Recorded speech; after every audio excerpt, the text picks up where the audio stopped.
Alright, so what did I decide to do?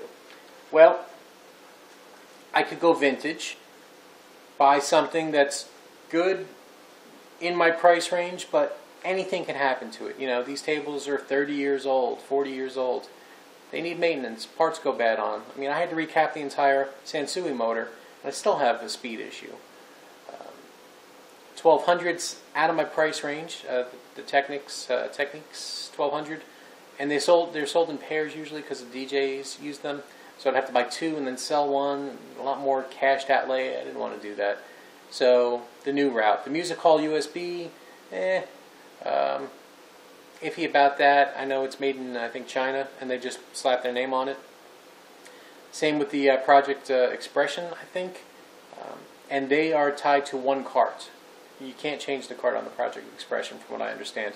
So what happens if I don't like that cart? Or something goes wrong? I'm sure I'll always be able to find a stylus for that cart, but still. The Project Carbon and the Project Debut, both right at the edge of my price range. One's on sale, one's a scratch and dent. I know they're made in the Czech Republic, that's fine, but the U-Turn Orbit is made in America. And I like the company's design philosophy, and I like the idea of a U.S. company, and me supporting a U.S. company. I like the idea that it was a Kickstarter project and it became so successful, they built a business out of it. I like that it had compromises, but thoughtful compromises, design compromises, and there's very little on the table that's not necessary. I like to think of it as the Volkswagen of turntables. Now, a lot of people hate Volkswagens, but I love Volkswagens. I used to have a Bug. I restored one. And again, it's not meant for everybody. It is inexpensive, but not cheaply built. They're built very well. They have compromises and design choices that are Spartan. Everything that's there is there for a reason. You know, there isn't a thing that isn't there for a reason. Like, you know, in the way the windshield wiper fluid reservoir is built, it runs off the actual spare tire, and the spare tire air pushes the liquid out. So there's no motor to break down. Of course, you can have a flat tire, so you got to watch it. But things like that, you know, the original model didn't even have a gas gauge. It had a lever, so when you started to run out of gas, you'd flick the lever, you'd have an extra gallon. One, so there wasn't a gas gauge to break or tell you something wrong, but also you'll never run out of gas. When you ran out of gas, you hit the button and you moved on. So a lot of things are like that in the U-Turn. So let's go over some of them. All right, so the unboxing. Sorry for the mess, but this is the best place for me to shoot this. The dog bones are mine.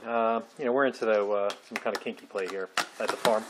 Okay, so everything is really packed thoughtfully. So I went for the MDF platter instead of the acrylic. I can buy the acrylic later, but I wanted to see, well, I wanted to keep the cost low, number one, and I wanted to see what it would sound like. Then it comes with a felt mat. I'm going to use my carbon fiber mat, which helps with static electricity that I found in my setup. After that, we've got lid, we've got the power supply, we've got cable, I've got a replacement cable to use, and the belt. And then inside here you see they've got everything fashioned off with a nice foam on the side. Simple instructions on how to set up the table.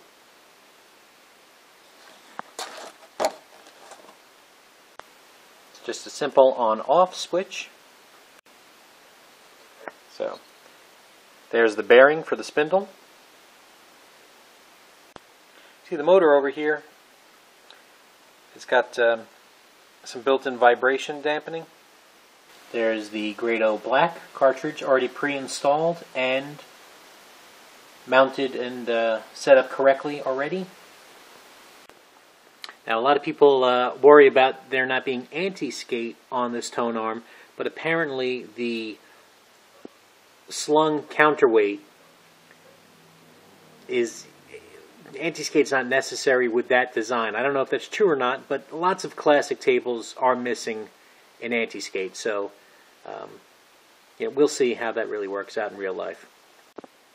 And you notice there's actually no Q lever on the tone arm. That's available as an additional upgrade for $40. I'll see if it's necessary. I wanted to see, can I live without it? Now, Michael Firmer's already got a better review than I'm doing right now, but this is a uni-pivot arm, so basically kind of like a pin cup setup. Now, on the rear, these are for the dust cover hinges. I think I would have preferred something a little more substantial than plastic, but I think that's the design idea anyway. But it is nice that the hinges aren't attached to the cover themselves. That's where I usually find that they fail on older turntables. Underneath here, you can see that's where the power comes in, and we have detachable RCA cables for the tone arm wiring. Now, with this pulley system, it's really easy just to change speeds. You just drop it down into the 45 RPM pulley. I don't know if other designs have the belt underneath the platter and you change it there. But for here, this is almost as simple as a switch. You just pop, now it's on 45, and you just take it right off. Now underneath you can see that they actually use rubberized feet in a triangle pattern to help reduce vibration, as well as limit the contact with the table. Here we go with the dust cover attached.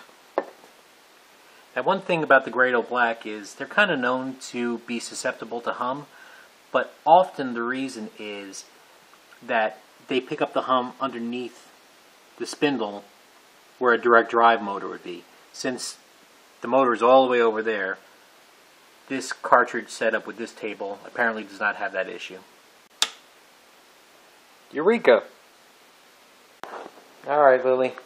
You ready to show off the turntable? Alright, well, here it is. I think it looks beautiful, to be honest with you. I think it looks great. Alright, so how does it sound? Well, that is not a fair question to ask.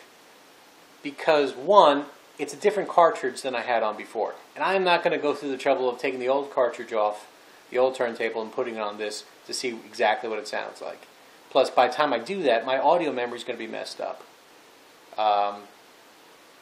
Also, the Grado Black, besides being a different cartridge, hasn't broken in yet. Neither is the turntable. So it's another unfair advantage. But I'll tell you what. I went ahead and recorded the old turntable, a couple of samples at high res, 96, 24-bit. And I'll put them up. I'll put a link down here. So you can listen to a couple of samples yourself. Now again, it's not a fair test. The machine hasn't broken in yet. They are different cartridges. They both have the same mat, but still. Having said that, I like it. I like it a lot. I think it sounds great, and I am very happy that I bought it. So that's my review. It's not a real review, everybody. It's just kind of showing you what I got and some of the features. So thank you so much for watching. Take care.